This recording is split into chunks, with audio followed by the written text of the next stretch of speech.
Good morning. Welcome back to the channel, guys. I'm Wayne, the founder of One Sober to Another. I am under no disillusion. There was nothing but insanity before I got sober. A lot on this channel is me talking about all the things that have gotten great, all the things that have changed for the better, and I don't have big problems like I used to have. That is not something that I forget about easily, because every single day when I was lost in my alcoholism and drunk all the time, there was no stability. There was no foundation for me to grab on. And as a matter of fact, folks, I was what you call a very high functioning alcoholic. And somebody put it out into the spotlight, into the universe, that a lot of us are high functioning alcoholics. Now, what does that look like? For me, my focus was always on. The intent of my entire day was to make it so nobody would question what it is I did in my off-duty time. That was not a pretty picture, folks. My off-duty time consisted of nothing but drunkenness, insanity in my head, listening to all the voices telling me all kinds of cruddy things about myself, arguing with myself about what I should have said to people during the day because I knew I was better, and just trying to get drunker and drunker to push down everything that I thought was against me in my life. You might be able to relate to that, and if you can, please drop those comments below, because someone else is watching who needs to hear what you have to say. And I appreciate all the comments, and there's more to this, so don't turn off yet. I appreciate all the comments that I have seen recently on my channel, even the negative ones. And the reason why I appreciate those, that means you guys are watching, and you may disagree or agree with what I have to say. It's all my experience, and I just try to give it to you guys so that someone out there who is struggling right now and saying, how do I get sober? They can get some of this. Okay, so my day, right? We have the video, my day as a alcoholic, and we now know that's grammatically incorrect. It should be an alcoholic. And I already knew that. That's why I corrected it in the description, but that's a tangent. Don't let me go on a tangent. I'll go forever. What does it look like for me to be a high functioning alcoholic? It looked like this.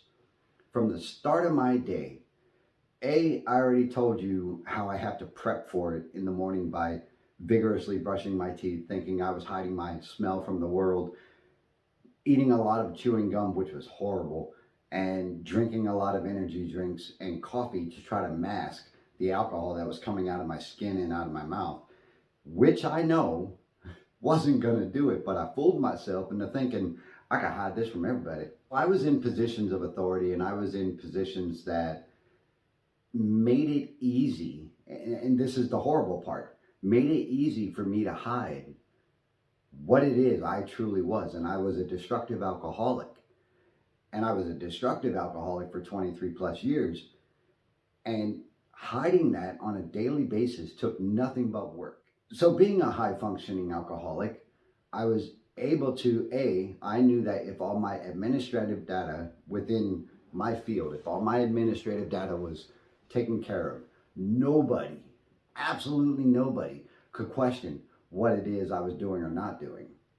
Now, I was in charge of my own sections, and I was in charge of certain training and everything else. I knew that if I provided the best kind of training material and the best kind of instruction and the best kind of briefings and lay it all out to where anyone who walked up to my training activity could see what I was doing, would not normally come to me directly to ask me questions. Therefore, folks, I didn't have to talk to them. So that meant I could hide what it is I was truly doing on my off-duty time. Now, my off-duty time, folks, and I'm coming back to that in a second, my off-duty time was consumed by selfishness, destructiveness, drunkenness, insanity, everything that you could think of that classifies a person as a drunk. is what I was. And hiding that throughout the day took skill. And it's unfortunate because a lot of us have skill and a lot of us are very intelligent and a lot of us are smart. You can't outrun it though. Don't misunderstand me. So we're able to hide the things that we want to hide, and we're able to convey what it is we actually want people to hear. Now I've had to change that in my recovery. I've had to change the way I speak to people, and I try to deliver genuine thoughts and genuine motives that make sense to what it is that we are trying to achieve, either within my job or within my marriage or whatever. But it's a we thing, it's not a me thing anymore. Now I am selfish about my recovery. I will protect it at all costs. And if you know what I mean, then that can go to a whole different level. But I say that because when I was hiding my alcoholism as a high functioning alcoholic, now in my career field, I knew that if I had a very high physical fitness score, nobody would ever question that. They wouldn't assume that I was drinking all the time, because who the heck would have the highest score within the organization for 11 years, this guy, and still be a drunk? I knew that I had to fire my weapon with precision and with skill and always score high. And who's going to question my focus if I'm able to look down sights and fire at the target and hit it every single time almost? Nobody. And furthermore, if I go to a public briefing where I have to brief thousands of people and I deliver an exceptional speech and an exceptional instruction, who is going to assume that I am a drunk in the corner just waiting to get out? That was the dilemma of a high functioning alcoholic. And I hope I said it before, but somebody pointed out that being a high functioning alcoholic, and sorry, I'm looking at my clock. Being a high functioning alcoholic and trying to mesh that alcoholism part, that getting drunk part, that getting out of control and lost within myself part, with my profession and trying to maximize what it is I do on a daily basis in order for nobody to find out this side, was a double life. It was me just hiding from myself. I was able to convince almost everybody else around me that I was perfectly fine and that I was aces and that I was in command of what it is that I did. And nobody would be able to take that away from me except for me. I had a saying when I was in my old profession: I won't come in your house unless you invite me in your house. And what that means is that I'm not going to get into your business unless you give me a reason to. And that's kind of what the clash of the end of my drinking history kind of looked like. Because not only have I failed a chemical test in Army Substance Abuse Program, and that's in a whole nother video if you want to see it, by the way, I will put that card right there. I had failed that, so now my command is looking at me like, yo bro, you said that you had this under control and you said that you were gonna take care of yourself and so we can take care of the mission. What's happening? So now I've invited them inside my house. This is a breaking point, folks, because now I can't hide. But to make that even a little more obscure, there was a day, and I have videos on this too, there was a day that my buddy called me up and he said, hey man, I'm really not doing too well and I'm thinking about hurting myself. Is there any way you can come over and help me out? Folks, do you know what my first question to this guy was? And he was a good friend of mine. My first question to him was, you got beer? Now, that should raise a red flag, because if my motive to go help him is to get drunk again, my problem's a little bit larger than myself. And I am now opening my house door, so to speak, to everybody, because I'm a big dumb idiot.